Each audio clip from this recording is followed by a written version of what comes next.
Everywhere I go, I'm in the spotlight. This is a good life. I'm living bold. This is what it looks like. On the tip top of the world.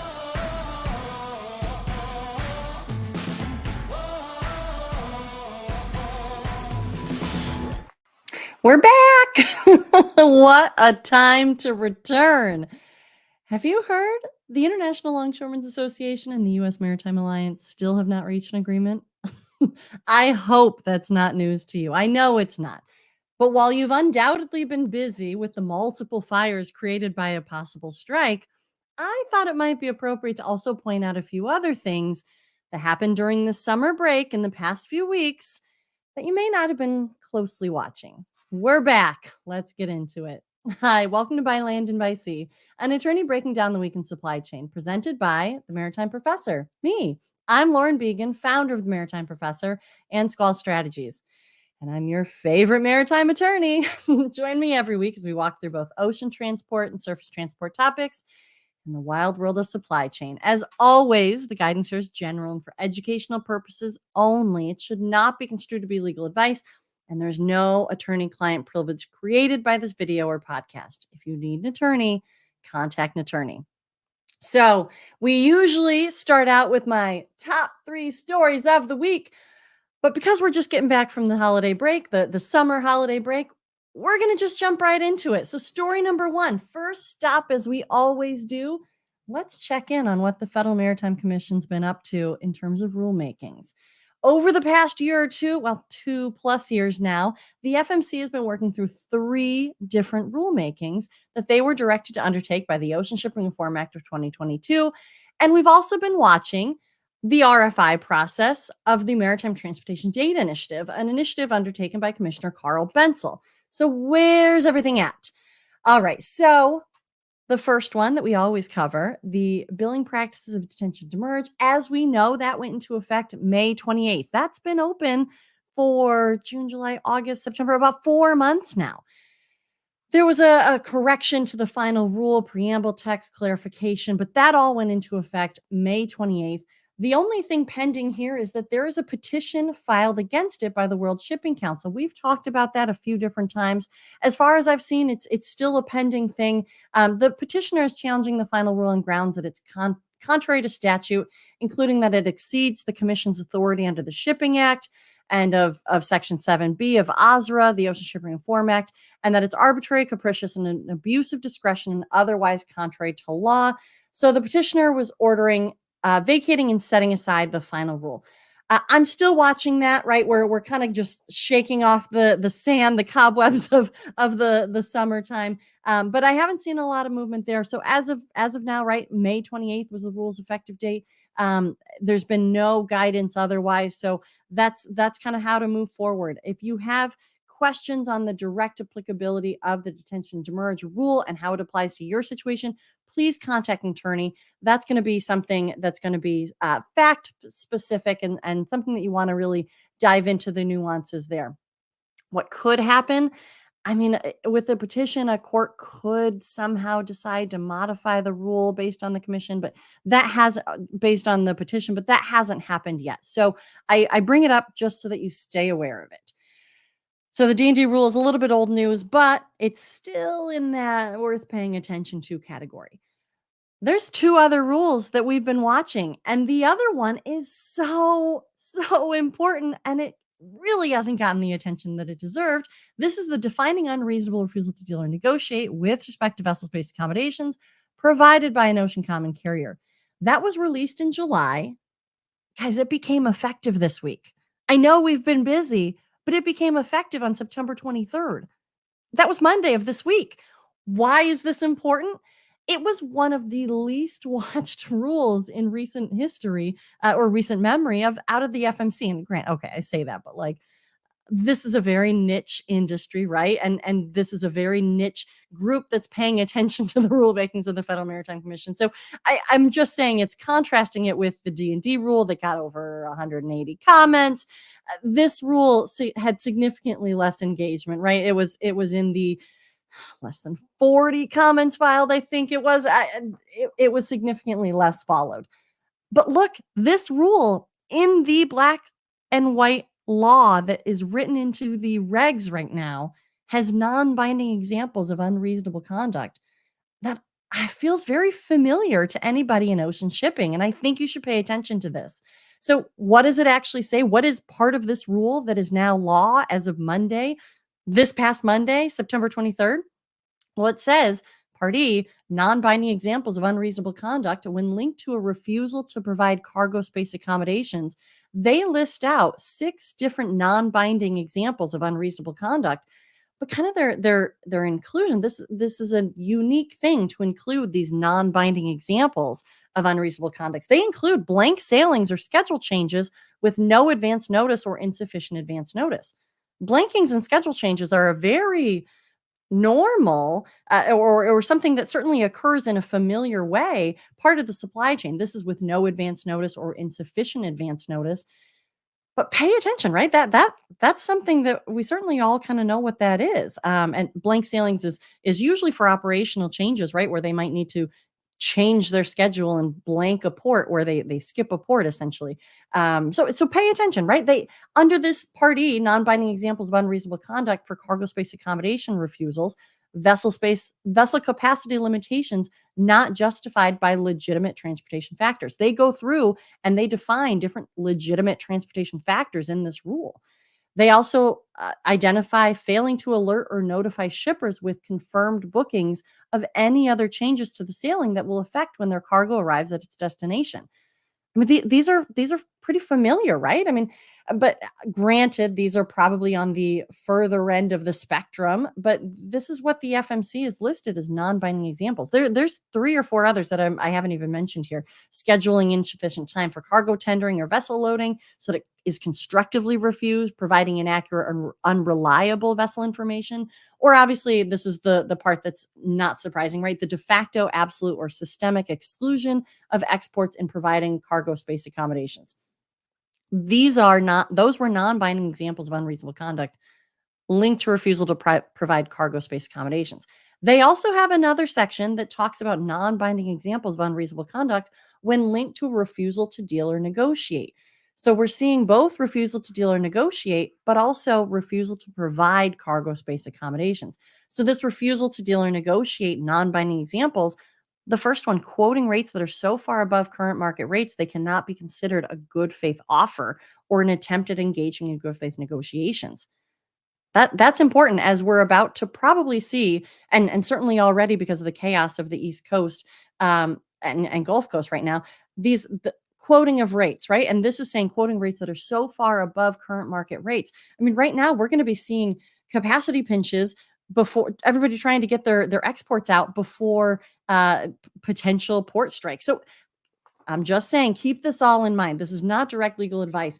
This is something that I just want you to pay attention to. The other one, of course, of the non-binding examples of unreasonable conduct when linked to a refusal to deal or negotiate, the de facto, absolute, or systemic exclusion of exports in providing vessel space accommodations. So, especially with the pending strike, I think this rule is about to become very relevant and likely one of the most overlooked activities of the FMC throughout all of this. Because of this non-binding examples being listed, I thought for sure that this rule would have had a petition filed against it. And perhaps I've just missed it, but I really haven't seen anything in the regulations.gov docket or anywhere else that would suggest a petition has been filed against it. So, look, all this to say, don't sleep on this rule. Reread it, get to know it, find out how it can help or hurt you, because as of Monday, this past Monday, September 23rd, this is current law. Unreasonable refusal to deal or negotiate with respect to vessel space accommodations. That's defining that. That was that rule. The other one, the third rule that we're waiting on, is defining unfair or unjustly discriminatory methods. We're still waiting on standalone language here. The FMC has said that they included some of that in the unreasonable refusal to deal or negotiate, as we kind of talked about. But there likely will still be an independent rule, standalone rule on that one. Chairman Maffei has said that I think at one of the commission hearings that he was still anticipating that would be a standalone for the remaining pieces that didn't get covered under that unreasonable refusal to deal or negotiate. So I'm going to keep watching that. And of course, we're still watching the progress of the MTDI, the Maritime Transportation Data Initiative. We had RFI 2 closed up. They received over 20 comments on that, I think it was, which is really encouraging because that shows that the industry is still engaged in the topic. We've heard from the NSAC, National Shipper Advisory Committee, to the FMC, the Federal Advisory Committee to the FMC. Commissioner Bensel was on for their last public meeting that was on, and during the live meeting there, and he said that he was expecting some conclusion or some sort of final report or next steps to be happening sometime this fall. So I'm going to continue to watch that to see where that goes. All right. That's just updating on the rulemaking. Gosh, there's a lot that happened. Usually August is a slower month. All right, story number 2. Let's get into the beast of the week, the month, the year. Isn't it strange that we keep having these unprecedented disruptions in the supply chain all within a few years? Certainly doesn't make them any less unprecedented, but hopefully our collective resilience and strategic approach is improving. Let's hope, anyways, right? So, the impending strike at the U.S. ports involving the International Longshoremen's Association, the ILA, and the United States Maritime Alliance, USMX. This strike could disrupt shipping routes, impact supply chains, and in turn affect consumers across the globe. But why is this happening, right? How might the FMC authorities be applied here? That's what I want to break down. That's the angle that I want to talk about today. But as we always do, I want to make sure that all the listeners are on the same page because this story has not reached national news as much as I think that it probably should.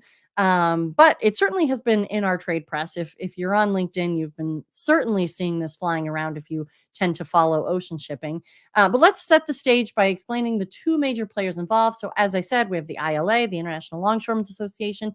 They represent the dock workers at the port along the east and Gulf coasts of the United States. So that's roughly 36 ports that covers. The ILA has a long history of advocating for fair wages, safe working conditions. This is a very, very, very dangerous job and better benefits for its members, right? So on the other side, we have the United States Maritime Alliance, or the USMX, or just the Maritime Alliance.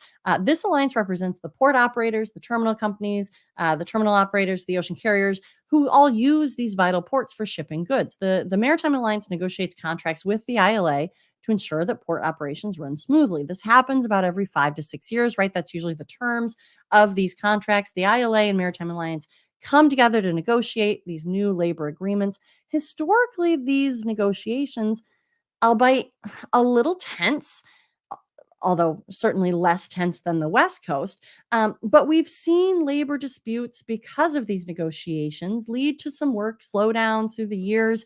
It's actually been over 40 years since we've last seen a full blown strike on the East Coast. The last one was 1977.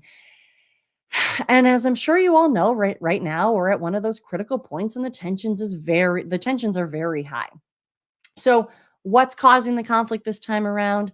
Sure, it's kind of the same players, right? There's several issues on the table, but the main sticking points really are going to be and continue to be allegedly, right? Because we don't know what the inside of the negotiations are. We're seeing a little bit of like a public negotiation with competing statements coming out from either side being released. But of course, it seems that the main sticking points here are wages, automation, and working conditions. So first, wages and benefits, right? The cost of living has skyrocketed in recent years, and the ILA is pushing for these wage increases that reflect the rising expenses. But they're also pointing out the incredible profits that the employers enjoyed during the COVID congestion years. However, I want to mention, like I always say, there was likely nobody more surprised by those profits during COVID congestion than the ocean carriers themselves. They even had a few years in the 2010s when they saw negative profit and loss statements. We even saw Hanjin go bankrupt during that time. So this was a surprise. No one knew which way it was going to go, if it was going to be a spike in demand or if people were going to be saving money and not purchasing things during COVID. But however, between the crisis in the Red Sea, the weather related events, and just generally the increasing cost of the operations of moving goods, the Maritime Alliance is under pressure to keep those costs down. Remember, the more expensive the transit of a good is, the more expensive that good is to the ultimate consumer. So the second issue at hand here, of course, is going to be automation, right? That's become a major issue in port operations worldwide. And some argue that automating certain processes can improve efficiencies and reduce costs. But of course, the ILA sees it as a direct threat to jobs. And as more ports push for increased automation or potentially ways of increasing efficiencies, of course, the dock workers are concerned about being replaced by machines and losing their livelihoods. They specifically point out the AutoGate system in Mobile, Alabama, which is a little bit strange because it's not necessarily new technology or even a new system at that specific port. But in the recent weeks and recent days, even we've seen the ILA president, Harold Daggett, come out and say that automation is a major problem. Finally, there's the working conditions issues. Look, COVID was wild, and those first few months and certainly the first few days and weeks dock workers showed up to work, right? It's already an incredibly dangerous job. And to increase that danger with this unknown disease at the time, especially when it was you couldn't even leave your house, right? It was scary to leave your house. I mean, remember those first few days and weeks were pretty tense. The message from ILA President Daggett is that the port workers kept America afloat. And while that ultimately turned into huge profits for the carriers and employers, the ILA says that they didn't really have a cost structure to compensate for that. Again, dock workers often work long, grueling hours for hazardous environments, and the ILA is pushing for improved safety protocols and better working conditions, particularly in light of the pandemic. However, some of the reports coming out are that the ILA is looking for upwards of 77 plus percent wage increase here. Contrast that with the West Coast that just concluded their negotiations after a 10-month holdover from their contract expiration. They didn't have a strike. They continued to work throughout the expiration of their uh, labor negotiation, but they saw right around a 32% wage increase. Contrast that with the reported 77 plus wage increase request from the ILA here, which is starting to play into the uncertainty of maybe we really will have a strike. So what happens if the ILA and the Maritime Alliance don't reach an agreement and the strike goes ahead? Well, look, of course, the consequences could ripple across the entire economy, right? So the ports along the East Coast and Gulf Coast handle about 40 to 50% of America's imports and exports, according to a report out of MITRE. It's important to note that the West Coast is still open for business. The West Coast is still available, even if the East and Gulf shuts down, which is unlike COVID, right? The West Coast, the entire system, the entire globe kind of reacted together. This is an East Coast and Gulf Coast thing right now. So we still have some fluidity, right? And for the most part, the West Coast ports have been handling the uptick in cargo of those shippers who were able to and who diverted their cargo to the West Coast in anticipation of this potential strike. However, like we know, businesses that rely on just-in-time inventory models could face shortages, right? And more notably, perishable goods that cannot be frozen can't just wait to be left in. Bananas have kind of risen as one of those main commodities that may be impacted, that have been kind of talked about as one of those supply chain problems that we might see immediately. And even as a result of the chaos of fast tracking the cargo coming in, getting off the yard now, those have additional costs, right? All of this kind of speeding up of the system has additional costs, which could potentially exacerbate inflationary pressures that are already impacting the economy. And remember, a strike at the US port doesn't just affect American businesses and consumers. Like we know, international companies that rely on the US ports for trade might also be impacted. So where does the FMC come in, right? All of this is hopefully stuff that you haven't isn't a surprise to you. But where does the FMC come into all of this? That's where I like to usually pivot and really provide some expertise and some insights here. As we know, the Federal Maritime Commission is an independent regulatory federal agency that oversees global ocean shipping as it relates to using the U.S. Its primary mission is to ensure a competitive and reliable international ocean transportation system for the benefit of the U.S. importer, exporter, and consumer. And while the FMC doesn't have direct authority, obviously, over these labor negotiations, it does have a stake in ensuring that disputes like the one brewing between the ILA and Maritime Alliance doesn't cripple the nation's port system, or more importantly, doesn't create monopolistic behavior or an unfairness to the overall system. So the FMC, under the authority given to it by the US Congress through the Shipping Act of 1984, like we know, we talk about that all the time, will monitor behaviors of the regulated entities that they oversee. Specifically, the FMC released an industry advisory just recently stating, and I'm going to read part of it directly here. It says the commission is directing its Bureau of Enforcement Investigations and Compliance to investigate any reports of unlawful conduct of regulated entities. It says the FMC will prosecute violators to the fullest extent of the law.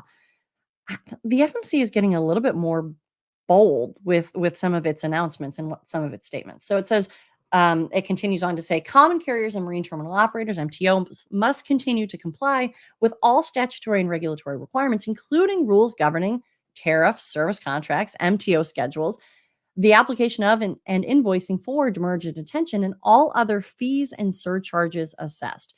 Continues on to say, demurrage, detention, and all other fees and surcharges must be reasonable, clearly defined, and serve a specific measurable purpose. It continues to say, FMC regulations require that demurrage and detention fees serve a legitimate financial incentive to encourage cargo movement. They're really kind of hitting back to that incentivization principle. Continues on to say, pursuant to these requirements, the Commission will scrutinize any demurrage and detention charges assessed during terminal closures. So yes, of course, the FMC is keeping a close eye on the negotiations. There have already been a handful of ocean carriers and terminals that have announced some form of work disruption surcharge, but notably, they released them with a 30-day notice. And I only mention that because when the Red Sea crisis began, surcharges were proposed through a special application process to the FMC that allowed the rates to be introduced on less than 30 days' notice. And I'm mentioning that because most of the surcharges that we're seeing here in this potential strike or this work disruption don't take effect until mid-October. They did the 30-day notice, which they released those notices mid-September. And like I said, the growing sense is that if a strike does occur, perhaps it'll only be a few days. Meaning, what I'm thinking here is those surcharges may not see the light of day potentially, right? If they don't go into effect until mid-October and the strike might conclude, by the end of next week, so maybe like the 4th or 5th of October. Look, I'll know it's important to look into the details of the surcharges, specifically how they relate to you. This is not legal advice. This is just bringing to your attention general educational conversation. Look, it's also possible that these work disruption surcharges might be used in cases of extreme congestion, like when the ports open back up after a potential strike happens. Perhaps that's what they're for as well. Look into the details. Make sure that you're reading everything about these surcharges so that you know when they apply and when they don't. Because the more organized you are, the better situated you're going to be.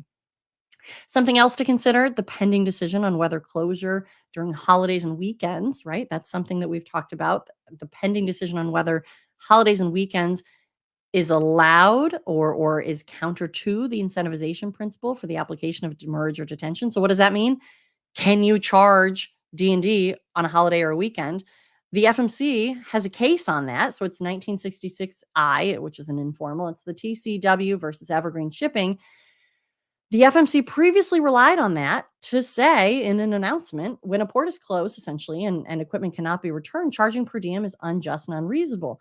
That decision was vacated, overturned, and remanded, sent back to the FMC by the U.S. Court of Appeals for the D.C. Circuit in July, just a couple months ago. So what does that mean? That means that the FMC has to revisit that case, but it means also in the meantime, it can't really be relied on, right? And like I said, not legal advice, just general discussion. As we close in on the possibility of a labor stoppage, just keep that in mind that the waters may be extra murky on what constitutes reasonable detention demurrage charges. There's a lot of considerations if a labor strike really occurs in a few days.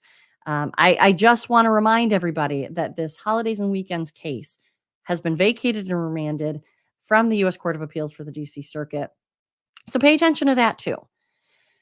So what's next, right? What's the likelihood of a strike? But look, both sides are still at the negotiating table. Well, ish, right? They haven't actually formally met since June. But hopefully they will come back together. But look, if an agreement isn't reached soon, we're headed towards strike zone. And that has the potential to halt operations. We're not exactly sure what that looks like, right? If that's going to, I've heard reports that that's not going to affect military and that's not going to affect crews, but we're still finding out what that all means. So look, the good news is that labor negotiations are often fluid and strikes are typically used as a last resort. We could have an agreement at any point, right? At any point. Both the ILA and Maritime Alliance have vested interest in avoiding a prolonged work stoppage. And there's an argument to say that there's a diminishing return for the ILA the longer the strike goes, right? The short term, they really reinforce the fact that we're here, we're important. This is a key factor for the movement of goods. But the longer it goes, the more the consumer, the more you and I are going to feel it at the grocery store and really throughout the entire country at already a tough time when prices are up. So look, we'll see. So what's the best thing you can do right now, especially those of us that are in the supply chain? Look, the pain is if this happens, the pain's going to be felt by many, right? But the X factor really will be staying organized and keeping good records to help tell your story after the storm passes. Not everything is necessarily going to be worthy of litigation and maybe not the way you want to go, but business negotiation still favors good documentation. I mean that and having someone help having someone who understands the rules of the game to help you navigate those steps. Look, it can be a complicated mess with not a lot of clear answers, but it doesn't have to be overwhelming when you course correct, when the strike ends, when everything starts to fall in and you start to surmass some of these surcharges and when you kind of check the work of what's correct and what's incorrect. Have faith. We're gonna get through this. The good news is it's not necessarily commodity specific, right? It's going to be equally felt across the East Coast. But the bad news is that I think if nothing else, we will feel repercussions from the chaos that we are going through right now as the ports and terminals are trying to clear out the yards for that congestion that might hit once the vessels are let back in if a strike does occur. All right. Let's go into the other stuff. There's a lot of other things that are really important. Let's talk about ship to shore cranes. As we know, because I've been talking about this, the president directed the United States Trade Representative to increase tariffs on ship to shore cranes to 25% in 2024. And actually, at the time, it looked like it was going to be an August 1st start. 25% tariff on cranes with, less than 90 days notice, I think is what it was, or about a 90 days notice. So this ship to shore cranes, this applies, this direction from the president to the USTR applied to transporter cranes, gantry cranes, and bridge cranes under subheading 8426.919.00. So now look, here's where it got a little complicated, right? A lot of industry voices immediately raised concerns about the timing and about the tariff generally. We talked about that when this announcement came out, 25% on tariffs, a ship to shore crane or 25% tariffs on ship to shore cranes. Ship to shore cranes were initially eliminated from these lists of the China tariffs. And now here it was earlier this summer, I think in May, being proposed to not only not be an exception and not be taken off the list, but kind of being forefront of one of the main called out industries that needed, according to the announcement from the administration, this 25% tariff. Like AAPA, the American Association of Port Authorities, was one of the loudest and most effective voices coming out against this tariff. Commenters, the USTR said that commenters rightfully pointed out, well, I say rightfully pointed out, USTR said that commenters pointed out that purchasing ship to shore cranes often takes more than 2 years, meaning many contracts, as we talked about, were already in place before the tariff increase was proposed. And recall, at this time, it was only going to give, I think, like I said, less than 90 days notice. So adding these new duties, this new 25% tariff, which is significant on a $10 million plus dollar crane purchase, now would hit U.S. ports and economy hard, especially when those purchases were made well in advance and financed and pre-planned. So in response, most commenters suggested removing cranes from tariff consideration. Of course, because it was initially removed when tariffs were coming out during the Trump administration. But then if it wasn't capable of being removed, commenters said that at a bare minimum, push that tariff implementation off to 2026. The United States Trade Representative said that commenters argued this would allow cranes already under contract to enter the U.S. without those heavy tariffs, offering some economic relief while still addressing the president's security concerns over Chinese state-sponsored cyber threats, right? That was kind of the crux of this. This all came down to the fear of the cyber threats over the cranes. So what was the ultimate decision? The USTR final decision on their announcement, September 13th, just a few weeks ago. Like I said, there's been a lot happening other than just this ILA negotiation. September 13th, the USTR said that while the tariffs will go up in 2024, cranes fulfilling contracts signed before May 14th, 2024 will be exempt from the additional duties if they enter the U.S. before May 14th, 2026. So what can you do now? Hopefully you signed a contract before May 14th, 2024 for a new crane. And hopefully you'll be able to get it here before the 2-year expiration, because they're setting May 14, 2026. Look, this exclusion, as USTR said, tries to strike a balance between safeguarding the U.S. economy through this protectionist tariff, I'll say, on the cranes, and addressing those national security risks, while also balancing the need for more than 90 days notice for a crane to come in, right? So the USTR announcement goes on to say importers of these cranes will need to follow specific certification steps with U.S. Customs and Border Protection to qualify for those exemptions. This is also important. Look, as vessels come in, they need these ship-to-shore cranes to unload those goods, and the more expensive those cranes are, the more expensive the overall movement of those boxes are. The more the expensive the boxes are to move, the more expensive the goods inside them are, which contributes to prices when you go shop. So pay attention to that. There's some big stuff. What else should you be paying attention to? The Gemini Cooperation. Look, the Gemini Cooperation and the Federal Maritime Commission's approach to it. This was a little bit unique, certainly interesting, that also happened over the summer. Remember, the Gemini Cooperation is this new global ocean alliance between Maersk and Hapag-Lloyd. It's set to go into effect February 1st, 2025, but it became effective as of September 9th, 2024. So just 20 days ago. So now it's important to understand how the FMC works when it comes to reviewing agreements like this one, because this is misunderstood. The FMC doesn't technically approve or deny agreements. They don't technically approve or deny global ocean shipping alliances. So when people say, "Oh, the FMC approved the Gemini Cooperation," that's incorrect. That's not factually accurate. Instead, once an agreement is filed, it becomes effective 45 days later unless the Federal Maritime Commission pauses the clock by asking for additional information, request for additional information, RFAI. The only way for the FMC to stop an agreement from going into effect in this automatic mechanism is to seek an injunction in federal court. They have to file an injunction, a lawsuit in federal court with their rationale for why it needs to stop, because it would have to be a violation of the Shipping Act for the FMC to bring that. So the FMC released a statement on the Gemini Cooperation saying that it became effective and or certainly went into effect with the February 1st commercial announcement kind of in mind. Chairman Dan Maffei at the same time released his own statement and said that the agency used the tools at its disposal for this review.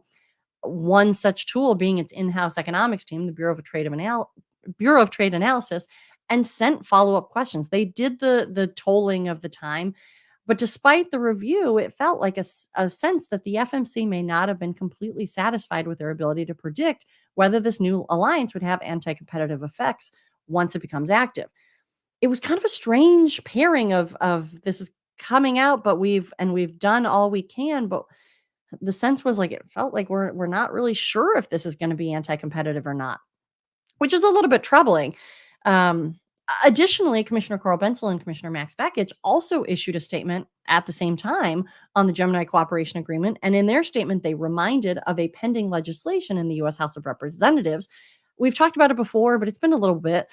It was introduced by California Congressman John Garamendi. Through that legislation, it would provide the FMC the authority to determine whether an agreement is likely, by a reduction in competition, to produce an unreasonable increase in transportation cost or an unreasonable reduction in transportation service under the Shipping Act. Specifically, the announcement says that H.R. 2710 would authorize the FMC to directly enjoin the operation of an agreement if the FMC determines it violates the law and would allow third-party intervention in such proceedings. This legislation aimed to strengthen the FMC's ability to enforce competition in the ocean shipping industry.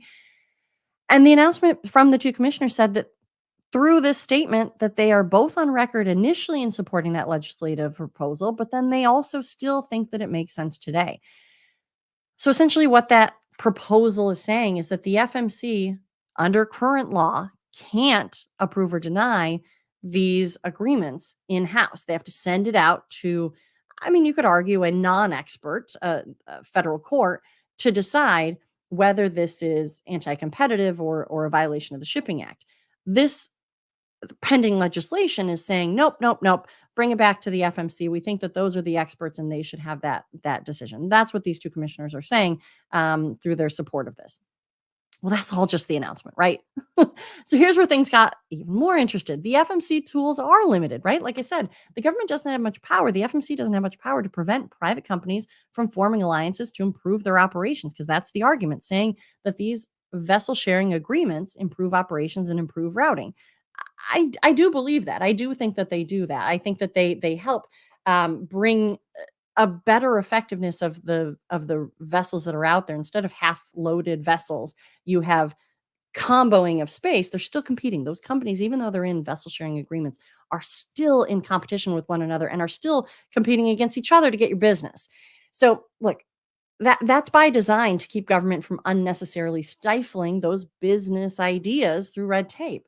But look, in this situation, the Gemini cooperation, why is it unique and specifically interesting? Because it's pitching a new hub and spoke model.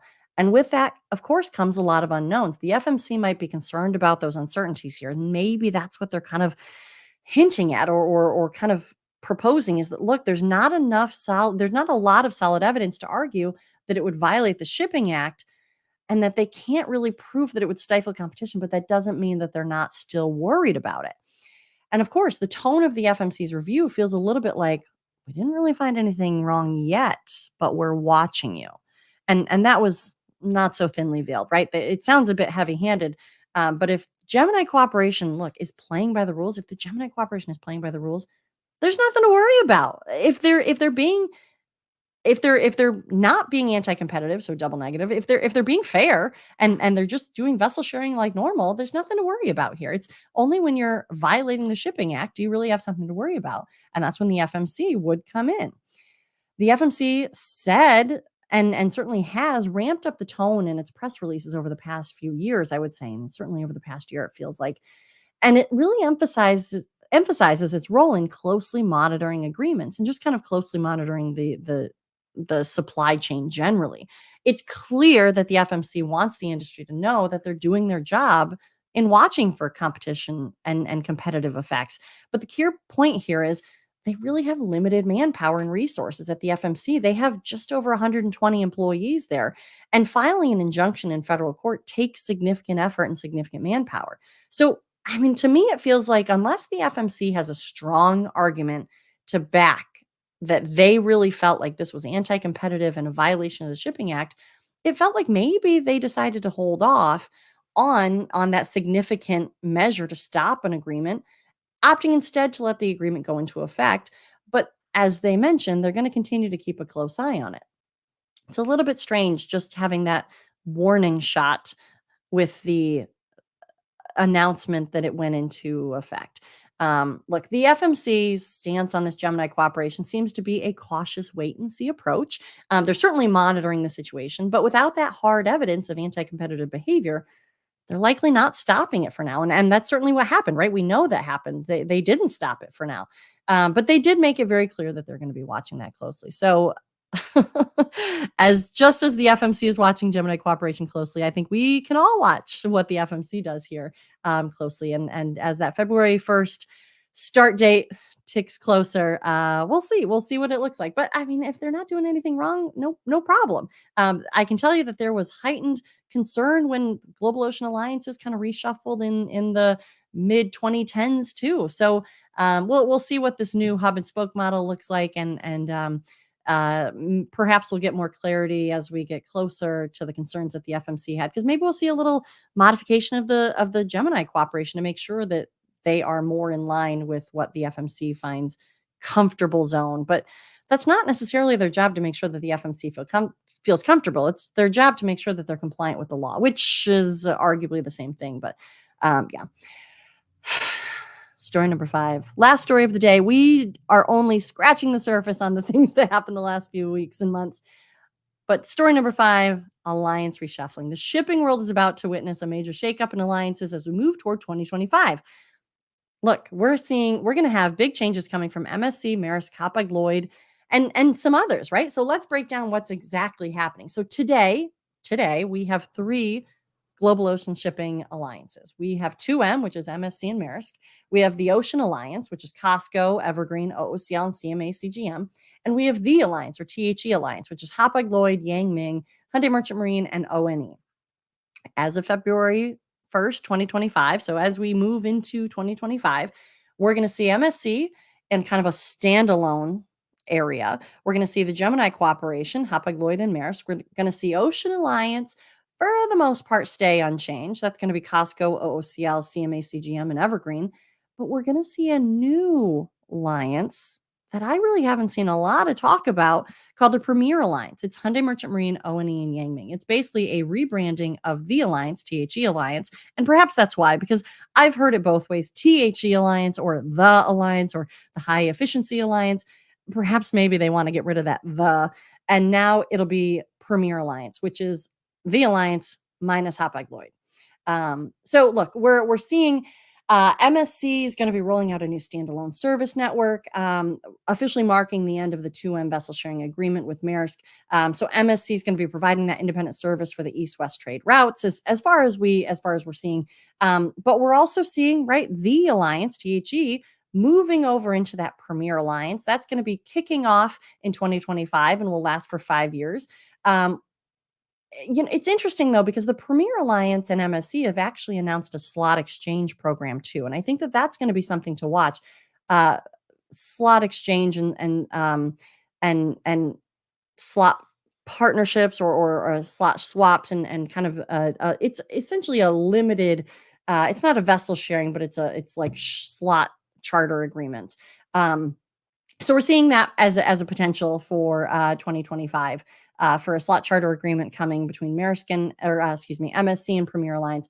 The Gemini Cooperation, as we know, it's going to be this new hub and spoke model, keeping a close eye between Maersk and Hapag-Lloyd.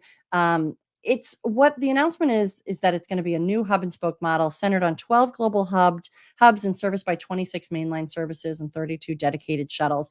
And perhaps we might see a little bit of a modification of those exact numbers. But it really is an innovative model. We're also seeing another partial partnership, and I'm interested to learn more about this, but between MSC and ZIM. This is being called the Trans-Pacific Operational Cooperation. This is going to be covering Asia-US East Coast and Asia-US Gulf trades. This has been announced as being a February 2025, and this will have slot swaps and vessel sharing. Like, this is interesting because ZIM originally really hasn't been part of global alliances previously as they kind of exist now. And again, this brings MSC kind of closer back to that world of alliances ish. And I say ish because I haven't seen this agreement filed yet. I haven't seen what it looks like. And a reminder, these global ocean alliances are public. They go out onto the FMC agreements library. You can go take a look. I'm gonna keep watching for it and take a look as we get closer. So what does all this mean for global trade, right? All these announcements represent a significant reshuffling of the alliance landscape. These changes are expected to potentially reshape global shipping routes, offering arguably, right, more flexible service options, new capacity, and hopefully better routing choices for shippers worldwide. I think it's a good thing that alliances are reshuffling because to me, that also signals that they're taking into consideration these unprecedented events that have been happening over the past few years and having business reaction to them to provide better options for their customers. So, as we continue to move towards 2025, I'm certainly going to continue to watch how these new alliances impact the industry and what further developments or modifications we might see. I think truly, though, I believe this, that global shipping landscape will hopefully have more flexibility. This means competition, right? Even though they are vessel sharing agreements, they're still competing. They're not sharing rates. They're still competing, and hopefully a little bit more just general better routes. Look, that was a lot to catch up on. There's still more we haven't covered, right? We have chassis pools to cover. We have D&D pending petition that we only kind of started to get into. We have a lot to unpack still as we get back into this weekly podcast. So I'm happy to be back. I'm happy to see you. I have a surprise guest maybe for next week that hopefully we'll be bringing on. I've been trying to sprinkle in a few more guests to this podcast, but as always, the guidance here is general and for educational purposes. It should not be construed to be legal advice directly related to your matter. You need an attorney, contact an attorney. But if you do have those specific legal questions, feel free to reach out to me at my legal company, Squall Strategies. Otherwise, for the non-legal questions, the e-learning, general industry information and insights, employee webinar trainings, I've been doing a bunch of those recently. Come find me at the Maritime Professor. If you like these videos, let me know. Comment, like, and share. If you want to listen to these episodes on demand, or if you missed any previous episodes, check out the podcast by Land and by Sea. If you prefer to see the video, they live on my YouTube page by Land and by Sea, presented by the Maritime Professor. And while you're at it, check out the website, maritimeprofessor.com. I have e-courses back in my sites, folks. We're moving forward there. So until next week, this is Lauren Began, the Maritime Professor, and you've just listened to By Land and by Sea. See you next week.